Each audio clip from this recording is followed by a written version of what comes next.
우리는 계속 연속해서 마태복음에 나오는 산상보훈과 팔복을 살펴보고 있습니다. 제1복은 심령이 가난한 자는 복이 있나니 천국이 그들의 것이며, 제2복은 애통하는 자는 복이 있나니 그들이 위로를 받을 것이며, 제3복은 온유한 자는 복이 있나니 그들이 땅을 기업으로 받을 것이며, 제4복은 의에 줄이고 목마른 자는 복이 있나니 그들이 배부를 것이며, 제5복은 긍휼히 여기는 자는 복이 있나니 그들이 긍휼히 여김을 받을 것이며. 이렇게 우리가 5가지의 복을 살펴보았습니다. 오늘은 6번째 복, 마음이 청결한 자는 복이 있나니 그들이 하나님을 볼 것이며 하는 바로 그 말씀입니다. 여러분들, 하나님을 볼 수 있다는 것은 무슨 의미입니까? 그것은 우리가 하나님 계신 곳에 간다는 거예요. 그것은 바로 구원을 이야기하는 것이고 우리가 천국에 가는 것을 이야기하는 겁니다. 그래서 천국 구원을 받으면 우리들은 하나님을 뵐 수 있는 그 축복을 누리게 되는 것이죠. 자, 그렇다면 제가 질문을 하나 드리고 싶습니다. 여러분들은 죽었을 때에, 또 이 세상이 다 끝났을 때에, 우리 언젠가 한 번은, 저도 그렇고 여러분도 그렇고, 우리는 생명이 끝나게 돼 있어요. 그때에 여러분들은 하나님 계신 천국으로 가고 싶습니까? 아니면은 하나님이 계시지 않는 지옥으로 가고 싶습니까? 제가 너무 쉬운 질문을 드렸나요? 아무도 지옥 가고 싶은 사람은 없을 거예요. 바보도 그렇게 가고 싶지는 않을 거예요. 누구나 다 우리들은 천국이 왜 천국입니까? 하나님이 계시니까 그곳은 천국이에요. 그곳에 가고 싶은 마음은 다 있단 말이죠. 자, 제가 이런 질문을 드리면은 어떤 사람들은, 우리 교인들은 뭐 그런 분들이 안 계시겠지만 교회 바깥에 있는 사람들은 의심을 해요. 과연 천국이 있나? 과연 지옥이 있나? 그런 게 있나? 사람들은 마음속에 뭐 천국이 있을까? 아니면 뭐 지옥이 있을까? 그런 거 지어낸 거 아닌가? 뭐 이런 식으로 사람들이 의심을 한단 말이죠. 여러분들 생각은 어떻습니까? 어때요? 과연 천국이 있을 것 같습니까? 과연 지옥이 있을 것 같습니까? 여러분들 생각, 누가 어떤 상상 속에서 만들어낸 이야기 같습니까? 제가 오늘 이것을 한번 입증을 한번 해보겠습니다. 천국과 지옥이 있다는 것. 여러분들, 우리는 인생을 마쳤을 때에 우리의 영혼은 천국으로 갈 건지 지옥으로 갈 것인지 정해지게 돼 있어요. 내가 정하는 것이 아니고요, 정해지게 돼 있어요. 왜냐하면 우리의 이 영혼을 감싸고 있는 육신의 장막집이 흙으로 된 거 아닙니까? 흙은 생명이 끝나면 무너지는 거예요. 흙집이 오래 갑니까? 사람이 살지 않으면 무너지잖아요. 허물어지잖아요. 똑같은 거예요. 그래서 우리의 이 육신으로 만든 흙집은 무너지는 겁니다. 그러면 그 속에 있는 영혼은 어디론가 가야 돼요. 천국으로 가든지 지옥으로 가든지 두 개 중에 하나 가야 돼요. 천국은 어떤 곳인지 그림을 보시면요, 천국은 정말 모든 것이 감사하고 행복하고 기쁘고 찬양이 있고 즐거움이 있는 그런 곳. 성경을 보면은 너무너무 좋은 것으로 묘사되어져 있습니다. 반면에 지옥은 어떻습니까? 견딜 수 없는 뜨거움과 불평과 원망과 그 모든 괴로움이 있는 그런 곳이란 말이죠. 부자와 나사로의 비유에서도 마찬가지 아니겠습니까? 거지 나사로는 죽어서 아브라함의 품에 갔고, 부자는 날마다 호화로이 연락하고 전치하고 다 살았는데 죽어서는 지옥에 갔단 말이죠. 이것은 무엇이냐면 성경은 천국과 지옥이 있다는 것을 설명을 해주고 있는, 분명히 입증해주고 있는 거죠. 이처럼 천국과 지옥은요, 분별되어 있어요. 나누어져 있다는 겁니다. 나누어져 있다고 하는 이 히브리어는 뭐냐면은 빠다르라고 하는 그런 단어예요. 이거는 separated, 그러니까 구분되어져 있고, divided, 나누어져 있고, difference, 서로 다르다는 거예요. 여러분, 천국과 지옥은요 완전히 다른 거예요. 분리되어져 있는 거예요. 제가 왜 이것을 여러분들에게 천국과 지옥이 있다는 것을 제가 분명히 말씀드리겠다고, 입증해드리겠다고 한 이유가 뭐냐면은 하나님이 천지를 창조하시던 바로 그 내용, 창세기 1장 1절에 보면 태초에 하나님이 천지를 창조하셨잖아요. 그 다음에 바로 이어서 3절과 4절에 가면은 무슨 이야기가 나오면은 하나님이 빛이 있으라 하시니 빛이 있었고 빛이 하나님 보시기에 좋았더라. 그러면서 빛과 어둠을 어떻게 했다고요? 나누었다 그랬어요. 여러분, 창세기에서 우리가 그냥 첫째 날, 둘째 날, 셋째 날, 넷째 날에 우리가 뭘 만들고 만드는 것에 초점을 맞추어서 우리가 볼 수도 있지만은, 하나님께서 우리들에게 주시는 메시지의 일관성은 뭐냐면 하나님은 계속 나누었다는 거예요. 첫째 날, 둘째 날도 서로 구분해서 나누고, 둘째 날, 셋째 날도 구분해서 나누고, 다 나누어서 구분했다는 겁니다. 그리고 큰 테두리에서 보면은 하나님께서는 빛과 어둠을 나누셨다, 그 말씀을 하셨어요. 또한 6절에서 7절 말씀을 보면요, 하나님이 이르시되 물 가운데 궁창이 있어, 궁창이라고 하는 하늘을 이야기하는 거예요. 궁창이 있어서 물과 물로 나뉘라 하시고, 하나님이 궁창을 만드사 궁창 아래의 물과 궁창 위의 물로 나뉘게 하셨다. 그러니까 이 우주가 있고 또 우리가 살고 있는 지구가 있다면은, 지구가 이 위의 물과 아래 물이 있다는 것을, 이 과학이 만들어지기 전에, 이 오래된 성경책 아닙니까? 과학이 그것을 알기도 전에 하나님은 뭐냐면 위의 물과 아래 물이 있다, 그걸 우리들에게 이야기를 해 주신 거예요. 그래서 궁창 아래의 물과 궁창 위의 물로 나뉘게 하셨다. 하나님은 어떻게 하면 계속 창조는 나누는 그 역할을 하나님께서 우리들에게 설명해 주고 계시는 겁니다. 또한 17절과 18절에 가면 하나님이 그것들을 하늘의 궁창 위에 두어서 땅을 비추게 하시며 낮과 밤을 주관하게 하시고, 이게 뭡니까? 해와 별을 이야기하시는 거죠. 그래서 빛과 어둠을 나누게 하시니, 그래 밤과 낮이 되게 하시고 하늘에서 해와 달과 별들을 다 그렇게 해서 각자의 그 모든 것을 다 나누게 하셨다. 그리고 나서 하나님께서는 보시기에 좋으셨다, 그 말씀하셔요. 그러니까 창세기는 어떻게 보면요, 숨겨진 백그라운드의 그런 미닝이 있는데, 그게 뭐냐면 계속 하나님은 나누셨다. 창조는 뭐냐? 나누시는 하나님의 그러한 모든 그러한 그 역사들을 이렇게 다 자세하게 설명해 놓은, 그게 바로 창세기의 또 창조의 숨겨진 또 하나의 비밀과 하나님의 의도라고 볼 수 있는 거예요. 그러니까 성경을 읽을 때 우리들은 뭐냐면, 하나님은 처음부터 뭔가를 나누셨다. 빛과 어둠을 나누시고 다 그렇게, 심지어 남자와 여자도 나누셨어요. 보시면 27절에 보시면은 하나님이 자기의 형상, 곧 하나님의 형상대로 사람을 창조하시되, 사람이라고 하는 한 존재가 있잖아요. 그런데 그것도 뭐냐면은 남자와 여자로 나누셨다는 거예요. 무엇이 옳다 그러다, 무엇이 좋다 나쁘다, 이 이야기가 아니에요. 하나님은 의도를 가지시고 처음부터 끝까지 모든 하나님의 창조의 질서는 뭐냐? 나누어 놓는 그런 역사라는 거예요. 그래서 그 나누어 놓는 가운데서 사람이 어떻게 판단하고 어떻게 반응하는가를 보면서 하나님은 사람에게도 기쁨을 주시고요, 또 하나님도 기뻐하신 그런 것을 볼 수 있어요. 여러분들, 하나님과 이 사람의 차이를 본다면 어마어마한 차이지 않겠습니까? 그 차이가 어떤 차이냐면, 마치 부모가 어린아이를 이제 태어나서 겨우 이제 뭐 돌 정도 뭐 되면요, 말도 못하는 그때에 겨우 알아듣고 말 뭐 더듬더듬 할 때예요. 우리 가정도 그랬습니다만은 뭐냐니까, 엄마 아빠가 앉아가지고 아이 하나 따라 놓고 아이 겨우 이제 한국말 알아듣는데 질문을 해요. 아주 어려운 질문을 합니다. 무슨 질문을 하느냐? 아빠가 좋으냐, 엄마가 좋으냐, 이 질문을 해. 그러면은 애가 어릴 때는요, 뭐냐 하면은 자기도 모르는 사이에 솔직하게 이야기합니다. 엄마가 좋다. 그러면 엄마가 막 뛰고 난리가 나는 거죠. 그런데 또 뭐를, 아빠가 좋다. 그러면은 또 아빠가 뭐 미치도록 좋아하는 거죠. 여러분들 가정에 손자, 손녀도 마찬가지 아닙니까?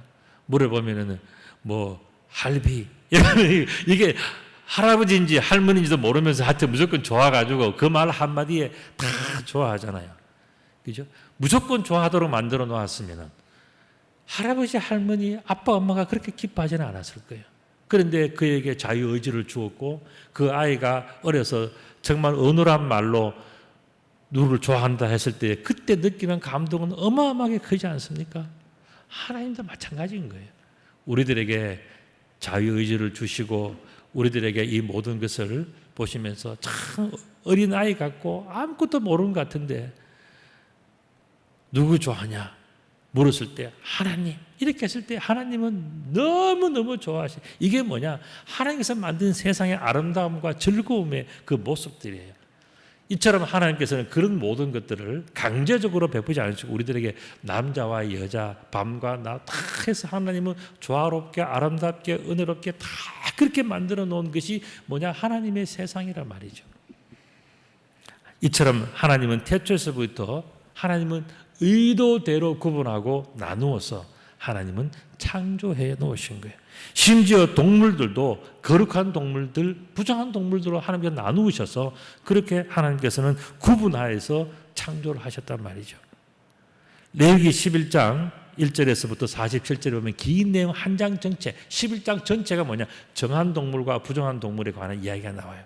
거기 보면 레위기 1절 2절을 보면은 여호와께서 모세와 아론에게 말씀하여 이르시되 이스라엘 자손에게 말하여 이르라 육지의 모든 짐승 중에서 너희가 먹을 만한 생물은 이러하니 모든 짐승 중 굽이 갈라져 쪽발이 되고 새김질하는 것은 너희가 먹되 새김질하는 것이나 굽이 갈라진 짐승 중에도 너희가 먹지 못할 것은 이러하니 사반도 새김질은 하되 굽이 갈라지지 아니하였으므로 너희에게 부정하고 토끼도 새김질은 하되 굽이 갈라지지 아니하였으므로 너희에게 부정하고 돼지는 굽이 갈라져 쪽발이로 돼 새김질을 못함으로 너희에게 부정하니 너희는 이러한 고기를 먹지 말고 그 죽음도 만지지 말라. 이것들은 너희에게 부정하니라 이야기했단 말이죠. 그런데 우리들은 어떻게 생각합니까? 맛있는 거 쓰면 다 무조건 오케이야. 맛있으면. 그죠? 뭐가 부정한다. 여러분 사실은요 하나님께서 왜 이렇게 해놓으신 것 같아요? 세상에는 짐승이라고 해서 다 똑같지 않다는 겁니다. 깨끗한 것. 여러분들 고기도 달라요. 여러분들 양고기의 기름과 소고기의 기름 여러분들 한번 경험해 보셨습니까? 양고기, 염소고기는요 접시에 묻은 기름도요 그냥 물로 씻으면 깨끗해져요. 소고기는요 퐁퐁으로 씻어도 잘 안 되는 게 소고기 기름이에요. 여러분들 우리는 하나님께서 이런 모든 것을 하실 때 좋은 것이 있고 나쁜 것이 있다는 것을 우리는 생각을 해야 돼요. 특별히 돼지 같은 그런 돼지는 뭡니까? 사람들이 먹다가 남긴 음식물들을 다 버리면 그 음식물을 먹어치우면서 크는 것이 돼지란 말이죠. 그런데 양은 그렇지 않아요. 양은 풀을 먹고요 되새김질 하지 않습니까? 그러니까 소나 양 같은 거는 이 풀을 먹고 되새김질, 이것들은 뭐냐? 다 사람들이 먹어서 좋은 짐승들이에요. 그렇지 않은 것들은 뭐냐? 쉽게 말씀드리면 청소부들은 먹죠. 짐승들 중에도 청소하는 짐승들이 있어요. 아까 말씀드린 돼지라든가 그 다음에 늑대라든가 보면 이렇게 그 썩은 음식들을 먹고 다니는 독수리라든가 이런 게 있잖아요. 그죠? 독수리 중에도요, 여러분들 머리에 털이 없는 독수리는 무슨 독수리인지 아십니까? 그게 뭐냐 하면은 죽은 짐승의 내장을 파먹는 독수리예요. 그러니까 그런 고기를 처박아야 되기 때문에 머리에 털이 있으면 안 돼. 그래서 그 일반 독수리는, 그냥 보통 독수리는 털이 있는 독수리는 뭐냐? 그거는 바깥에 고기를 뜯어먹는 새들이에요. 그러니까 다 달라요. 하나님이 세상의 모든 짐승들을 만든 것은 그 기능에 따라서 다 다르게 해놨단 말이죠. 물고기도 마찬가지라는 겁니다. 레위기 1장 9절부터 10절의 말씀 보면 물에 있는 모든 것 중에서 너희가 먹을 만한 것은 이것이니 강과 바다와 다른 물에 있는 모든 것 중에서 지느러미와 비늘이 있는 것은 너희가 먹되 물에서 움직이는 모든 것과 물에서 사는 모든 것 곧 강과 바다에 있는 것으로서 지느러미와 비늘이 없는 모든 것은 너희에게 가증하기 때문에 먹지 말라 그래요. 근데 우리들은 뭡니까? 비늘 없는 것, 너무너무 좋아하지 않습니까? 장어, 게, 뭐 맛있는 거는 또 바닷가재 뭐 전부 다 뭐 맛있는 거는 또 왜 먹지 말라고 그랬는지 또 우리도 그런 것만 또 가서 찾아 먹어요. 맛있다고. 왜 맛있는지 아십니까? 그들은요 이 물 청소부들이에요. 여러분들 이게 홍수가 나면은 범람해서 전부 다 바다로 가잖아요. 강으로 바다로 가면요 그 밑바닥에 가라앉는 것들은 뭡니까? 무거운 것들이 가라앉는 거예요. 쉽게 말씀드리면 중금속들은 다 가라앉는 겁니다. 그 중금속을 먹어서 좋은 것으로 만들 수 있는 능력을 가진 것들이 뭐냐? 바로 미꾸라지, 장어, 게, 뭐 바닷가재, 뭐 참 땅속에 기어다니는 것들은 전부 다 그 일을 하는 거예요. 더러운 것을 정화하는 동물들. 그것이 다 정화를 깨끗이 잘했으면 괜찮은데 몸속에 그게 들어있잖아요. 근데 그것을 우리들은 먹는단 말이죠. 그러니까 우리는 중금속에 오염이 될 수도 있고 그렇게 되는 거예요. 그래서 그런 것들을 먹지 말라. 가정하니까 보지도 말고 만지지 먹지 말라. 우리는 뭐 그런 것만 또 찾아다니는 사람이 있어. 여러분들 지렁이가 있지 않습니까? 지렁이, 토룡이라고 하는 거. 그 지렁이는 어떤 거냐면 땅속에 있는 중금속들을 먹으면 지렁이가 먹으면 지렁이가 배출하는 그 배출물들은요 중금속이 완전히 걸러지는 거예요. 지렁이가 어마어마한 능력을 가지고 있어요. 그 더럽고 그다음에 썩은 것들 이런 모든 것들을 다 흡수해서 자기가 배출하는 거는 전부 다 좋은 것들로 배출하는 거예요. 여러분들 벌이 꽃에서 그 화분을 이렇게 꿀을 이렇게 따서 먹지 않습니까? 화분이 들어가지 않고 빨아들이잖아요. 그러면은 그냥 먹으면은 그냥 꿀은 뭐냐면 꽃가루에 묻어 있는 그 꿀은 먹으면은 혈압과 당뇨에 좋지 않아요. 근데 벌의 몸속에 들어갔다가 나온 꿀은요 성분이 달라요. 그거는 혈압이 있는 사람이 먹어도 해가 없는 천년 꿀인 거예요. 벌의 몸속에 들어갔느냐 안 들어갔냐가 굉장히 중요한 거예요. 그것처럼 이 세상에 있는 동물이든 또 물고기든 뭐든 간에 뭐냐면 세상에는 하나님께서 다 만들어 놓은 이치가 있단 말이죠. 심지어 물속에 있는 것들도 비늘이 있고 지느러미가 있어서 중간에 물 가운데 떠다니는 것은 뭐냐면 전부 다 깨끗한 것들이에요. 근데 비늘도 없고 이런 것들은 뭡니까? 바다에서 청소하러 다니는 그리고 또 다른 것에 먹이가 되어주는 그런 것들이란 말이에요. 그런 것들을 우리들은 성경에서 뭐라 그러면 그런 것들은 먹지 말라, 가정하라. 그런데 우리는 뭡니까? 뭐 이것저것 없이 닥치는 대로 먹죠. 저도 그렇고 여러분들 그렇고 뭐 없어서 못 먹지 뭐 그런 거 언제 따집니까? 그죠? 그런데 성경은 뭐냐? 우리들의 건강을 위해서는 그런 청소하는 짐승들, 청소하는 물고기들은 먹지 말라라고 하나님께서 말씀해 주신 거예요. 자, 이처럼 이 모든 것들은 하나님께서 태초부터 정한 것과 부정한 것을 하나님께서는 구분하여 나누었다는 것을 말씀해 주고 있는 겁니다. 자, 그렇다면 짐승도 그렇고 물고기도 그렇고 해와 달도 그렇고 사람도 그렇고 다 기능대로 하나님 뜻이 다 구분해 놨는데 구분해 놓는 것을 참 좋아하시는 하나님, 뭔가 기고 아니고를 분명히 해놓는 그 하나님이신데 여러분들 질문 하나 드리면 뭘까요? 천국과 지옥이 구분되어 있을까요? 나누어져 있을까요? 아닐까요? 여러분들은 어떻게 생각하세요? 천국과 지옥이 하나로 되어 있을까요? 아니면 나누어져 있을까요? 천국과 지옥이 있을까요? 없을까요? 자, 여러분들이 지금 쭉 설명을 드렸을 때 하나님께서는 어떤 분이라는 것을 우리가 알았잖아요. 그러면 우리가 하나님께서 만드신 이 천국이 있을까요? 없을까요? 분명히 있는 거예요. 하나님께서 천국과 지옥이 있다라고 성경에 말씀하셨잖아요. 그리고 또 하나님께서 지금 창조에서부터 쭉 볼 때에 하나님은 분명히 천국과 지옥을 나누어 놓으시는 거예요. 그렇기 때문에 우리는 천국과 지옥은 당연히 나누어서 구별되어져 있다는 것을 우리는 상식적으로 알아야 돼. 이 정도는 알아야 된다는 거예요. 하나님을 알고 성경을 알면 그 답은 저절로 나오잖아요. 하나님은 처음부터 다 구별해서 나누는 것을 하나님의 어떤 뭐라 그럴까 그 당연한 그러한 하나님의 특성으로 우리가 이해를 해야 된단 말이죠. 그러니까 천국과 지옥은 나누어서 구별되어져 있는 것이 분명한 거예요. 성경 전체를 보면 일맥상통하잖아요. 그렇기 때문에 천국과 지옥은 분명히 있는 거예요. 자, 그렇다면 우리는 천국에 가야 될까요? 지옥에 가야 될까요? 천국 가야 돼요. 그러면 천국에 가야 되면 어떻게 가야 되는가? 천국에 가는 방법, 이게 중요하지 않겠습니까? 이게 오늘 아주 중요한 방법이에요. 너무너무 어려울 것 같죠? 여러 가지 방법이 있는데 방법이 많이 있기 때문에 저는 참 쉽다, 아주 쉽다, 그렇게 설명을 드리고 싶어요. 그 중에 한 가지 오늘 해답이 나와 있어요.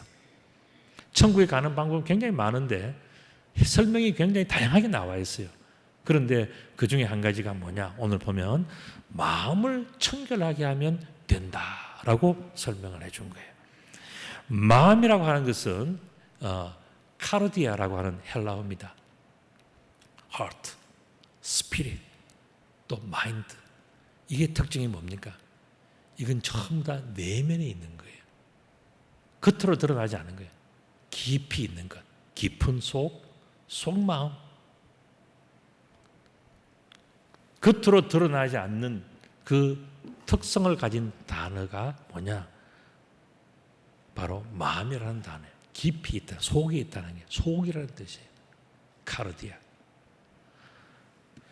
여러분들, 우리가 살아가면서 겉을 깨끗하고 아름답게 하는 방법은 참 많이 있습니다. 여러 가지가 있어요. 예를 들면 그림으로 본다면 이런 거죠. 그죠? 우리 자고 나면 이런 것들. 또 다음. 저는 이 그림이 참 마음에 들어요. 정말 우리 이태리 사람들이 한국에 와가지고 깜짝 놀랐다는 거 아닙니까? 이태리에도 없는데 어떻게 저게 이태리 타월이냐니까. 이태리에 저게 없대요. 그런데 한국 사람이 저게 이태리 타월이라고 그러고 가서 목욕탕에 가서 사람들이 보니까 전부 다 저런 거 가지고 때를 미는데 정말 기가 막히게 참 피부에 이런 것이 있었나 싶을 정도로 뺏겨내는데 사람들이 보고 깜짝 놀란다는 겁니다. 어떻게 한국 사람들의 머리가 너무 좋아가지고요. 저걸 만든 사람도 참 대단하고요. 또 저것을 마치 수입품처럼 이태리 타월 해가지고 이태리 사람들이 다 저런 걸 쓰고 있는 것처럼 이태리에 저게 없대요. 근데 한국에서 수입해 가서 쓴다는 거 아니겠습니까? 하여튼 저걸 가지고서 사람들이 기가 막히게 이 겉에 것을 깨끗하게 만든단 말이죠. 저도 어렸을 때 저 이태리 타월이 처음 나왔어요. 목욕탕에 가니까 사람들이 저거를 정말 하나를 가지고 얼마나 오래 썼으면은요, 또 얼마나 빡빡 문질렀으면은 하다가 이제 조금 부드러워지면은요, 이것도 버리잖아요. 버리면 또 어떡하냐. 그걸 주워가지고 다 밀어봤어. 근데, 그렇게 해도 없는 것보다는 훨씬 낫더라고요. 이태리 타올 가지고 때를 벗기면 겉은 우리가 깨끗하게 할 수가 있어요. 또 최근에 또 뭡니까? 만능 때밀이 스펀지 같은 게 나와가지고 많이 발달해서 참 겉을 깨끗하게 하는 그런 도구들은 참 많이 있는 것 같아요. 그런데 궁금한 게 뭐냐? 속마음은 어떻게 깨끗하게 할 수 있냐는 거예요. 속마음은 어떻게 깨끗하게 할 수 있는 거예요? 청결이라고 하는 그 뜻은 뭐냐면은 속마음, 겉이 아닌, 보이지 않는 속에 있는 것을 어떻게 깨끗하게 하느냐 하는 것인데, 이 청결이라는 뜻은 뭐냐면은 바로 우리의 속이, 우리의 중심이 두 주인을 섬기지 않는 것을 청결이라고 하는 거예요. 우리가 살아가면서 정말 나는 이렇게 하나님을 섬깁니다 하면서도 딴짓하고 다니는 것은 청결하지 않는다는 이야기예요. 마치 여러분들 교회 다니면서요, 신년에 여기서 송구 영신 예배, 또 신년 주일 예배 탁 드리고요, 또 돌아서서 주중에는 또 어디 갑니까? 점 보는 집에 가가지고 원래 운세가 어떻게 되는지 그것도 또 핸드폰으로 오늘의 운세 따져보고, 이거는 두 주인에서 이거 좋지 않은 거예요. 이거는 마음이 청결하지 않는 거예요. 영혼이 청결하지 않는 거예요. 혹시 여러분들이 몰라서 그런 실수를 하셨다면 이제는 그런 짓 하면 안 돼요. 왜 그런지 아십니까? 제가 예전에 어떤 무당이 글을 쓴 것을 내가 잠시 한번 본 적이 있어요. 보니까 자기 유명한 무당이 자기 무당 뭐냐면, 내게 점 보러 오는 사람의 40%가 기독교인이라고 허풍 떠는 사람을 내게 돼. 저는 그런 말을 듣는 참 기분이 나빠요. 우리 교인들을 아주 모독하는 거잖아요. 기독교를 모독하는 거잖아요. 거기에 여러분들이 동원된다는 것은요, 이거는 옳지 않은 겁니다. 우리는 마음이, 영혼이 깨끗해야 돼요. 깨끗한 게 뭐냐? 그건 바로 하나의 하나님 한 분, 예수 그리스도 한 분에게 집중하는 거지. 여기 기웃거리고 저기 기웃거리고 뭐 그렇게 해서 하는 거는 뭐냐? 청결하지 않는 거라는 거예요. 자, 이렇게 볼 때 두 주인을 섬기지 않는 것이 뭐냐? 그게 바로 청결. 그것이 바로 청결입니다. 자, 청결이라고 하는 것은 헬라어로 카탈로스라고 하는 그러한 단어예요. 이거는 깨끗하다, 순수하다는 그런 뜻입니다. 시편 24편 3절과 4절의 말씀 보면 여호와의 산에 오를 자가 누구며 그의 거룩한 곳에 설 자가 누구인가를 물었어요. 이건 예루살렘 성전을 의미하는 거예요. 예루살렘 감람산 이 올리브 마운틴에 있는 예루살렘 성전, 이것을 이야기하는 내용이기도 합니다. 그러나 이 내용 속은 무슨 의미가 있냐면 하나님의 나라에 들어갈 자가 누구냐, 천국에 갈 사람이 누구냐, 그 사람은 마음이 청결하며 그랬습니다. 이때 청결하는 그 청결이 뭐냐? 아까 말씀드린 것처럼 두 마음을 품지 않는 자가 바로 청결한 사람. 그런 사람이 바로 뜻을 허탄한 데 두지 않는 사람이고, 거짓 맹세를 하지 않고 하나님 한 분에게 나는 하나님을 섬기겠습니다라고 했으면 끝까지 죽을 때까지 하나님만 섬기는 그 사람이 뭐냐? 마음이 청결한 사람이다. 그것을 설명해 주고 있는 거예요. 또한 시편 51편 10절 11절 말씀 보면 하나님이여 내 속에 정한 마음을 창조하시고, 정한 마음이 뭐겠습니까? 청결한 마음, 그게 뭐겠습니까? 하나님만 섬기는 거예요. 하나님을 섬기면서 바알신을 섬기고 아세라신을 섬기고 또 어떤 무당집을 그락거리고 점치러 다니고 하는 그게 아니라는 이야기예요. 우리는 어떠한 상황 속에서도 우리는 뭐냐? 하나님을 섬기기 때문에 다른 것을 벗어 던질 수 있고, 다른 것을 돌아보지도 않고, 다른 것을 우리는 눈도 깜짝하지 않는 그게 뭐냐? 그게 바로 하나님 앞에서 청결한 삶을 살아가는 방법이고 그런 모습이에요. 나를 주 앞에서 쫓아내지 마시며 주의 성령을 내게서 거두지 마소서. 왜 이런 고백을 하고 있을까요? 자기도 모르게 한때는 마음이, 그 영혼이 참 더럽고 추하게, 쉽게 이야기하면 부정하게 살았던 거예요. 그때는 그것이 잘못인 줄 몰랐어요. 그런데 하나님을 섬기면서 이지 저지 다 하다 보니까 결국 돌아오는 것이 뭐겠습니까? 자기의 영혼이 망하고 자기의 인생이 망하고 모든 것이 실패되는 것을 경험해 보지 않습니까? 아파보고 망해보고 실패해보고 다 해보고 깨달은 것이 뭡니까? 내가 하나님을 섬겨야 되는 내가 하나님을 잘 섬기지 못하고 내가 세상에 홀려서 유혹에 빠져서 살다가 보니까 내가 이렇게 큰 어려움을 겪는구나 하는 것을 뒤늦게 깨닫고 난 다음에 하는 고백이 바로 이 고백이에요. 나를 주 앞에서 내쫓지 마시고 주의 성령을 내게서 거두지 마십시오. 나는 이것이 내 인생의 가장 큰 저주라고 생각해요. 나는 이제 하나님 안에서 새롭게 내 영이 창조되어지고 하나님 앞에서 바르게 살아가는 것이 내 인생의 최대 꿈입니다. 그러니까 하나님이 더 이상 나를 버리지 마시고 나를 하나님 안에서 붙들려 살아가게 해 주십시오. 여호와의 말씀은 내 목에 금사슬이므로 내가 하나님을 떠나지 않고 하나님과 살겠습니다라고 그렇게 바라고 소원하고 고백하는 것이 뭡니까? 인생을 한번 쓴맛을 본 자의 고백 아니겠어요? 이게 바로 시편 51편에 나오는 바로 그 말씀이에요. 야고보서 1장 6절에서 8절도 마찬가지입니다. 오직 믿음으로 구하고 조금 더 의심하지 말라. 의심하는 자는 마치 바람에 밀려 요동하는 바다 물결 같으니 이런 사람은 무엇이든지 죽게 얻기를 생각하지 말라. 두 마음을 품어 모든 일에 정함이 없는 자로다. 그랬습니다. 여러분들, 청결이라고 하는 것은 다른 말로 하면 부정이지 않습니까? 반대된 것은 부정이라는 거지. 부정결, 정결하지 못한 바로 그 이야기하는 겁니다. 부정이라는 뜻이죠. 이 부정이라는 말을 쉽게 이해하려면 이런 겁니다. 한 가정에 남편과 아내를 하나님이 짝 지어 주셨는데 남편이 없는 동안에 이 여자가 아무 남자나 만나고 돌아다니면 이건 뭐냐면은 두 주인을 섬기는 거잖아요. 이게 바로 부정이라는 거예요. 그러면 정결하게 청결하게 사는 것은 뭡니까? 어렵고 힘들고 눈물 나고 힘들더라도 한 주인을 섬기는 거예요. 남자들도 마찬가지입니다. 자기가 돈 좀 있고 잘 나가고 세상 성공했다고 해서 하나에 집중하지 못하고 여기저기 전부 다 살아가는 것은 뭐냐? 그거는 정결하지 못한 부정이, 그게 바로 부정이라는 겁니다.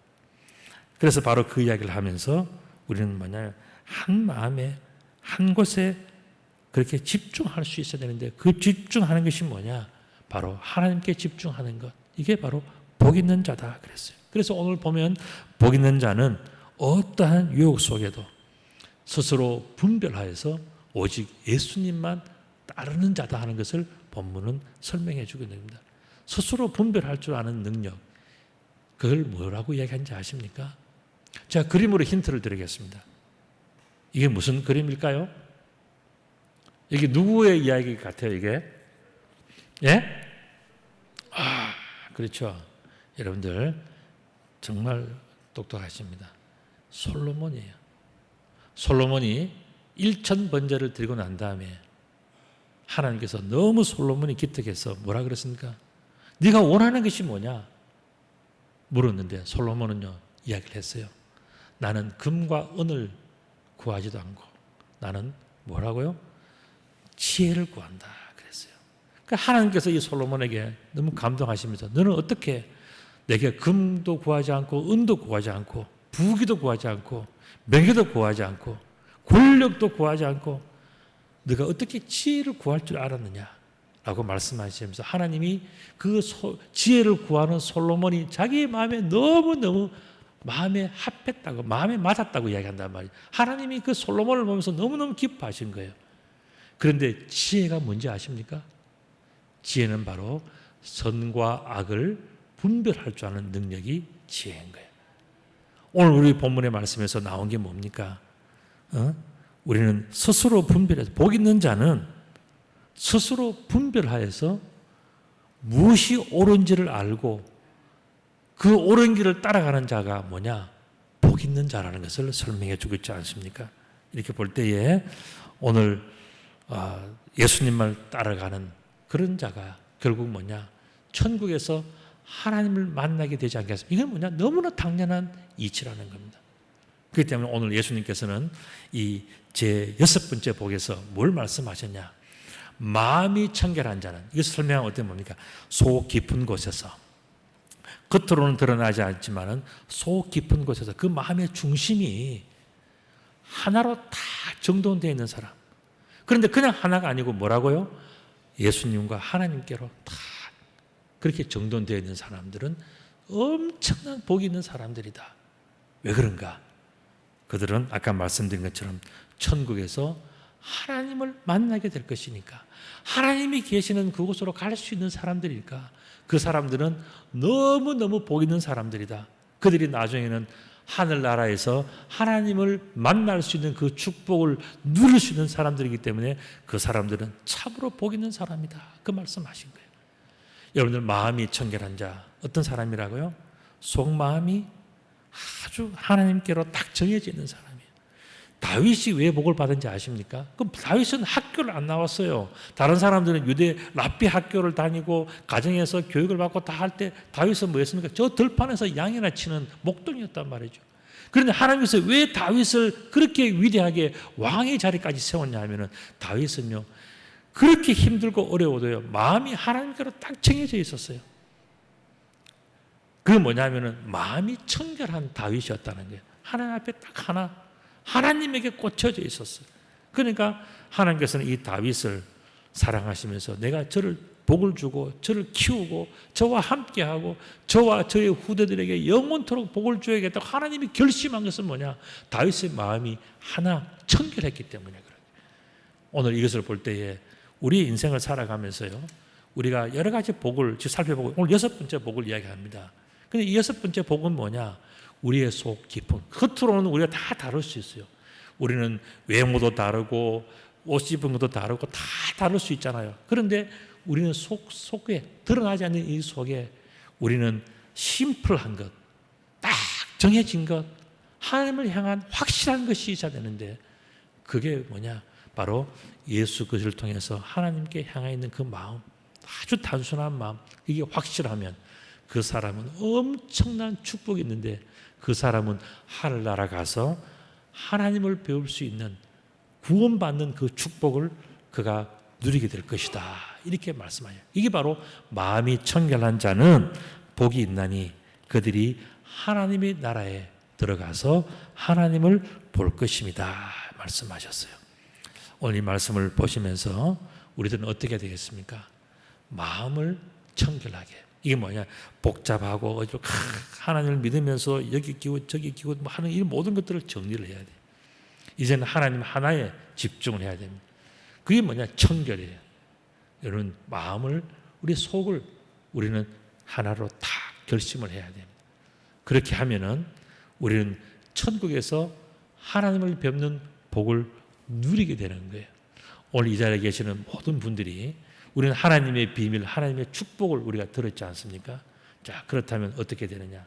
우리는 천국에서 하나님을 뵙는 그 복을 누리기 위해서 이제부터는 뭡니까? 잡다한 생각과 잡다한 우상들과 잡다한 모든 것들을 다 정리해서 모든 것을 하나님 중심으로 다시 하면 그 사람은 반드시 복을 누리게 되는 것입니다. 이러한 축복을 다 누리시는 귀한 성도님들 다 되시기를 우리 주님의 이름으로 축복합니다. 아멘. 기도드리겠습니다. 걸어가신 아버지 하나님 참 감사를 드립니다.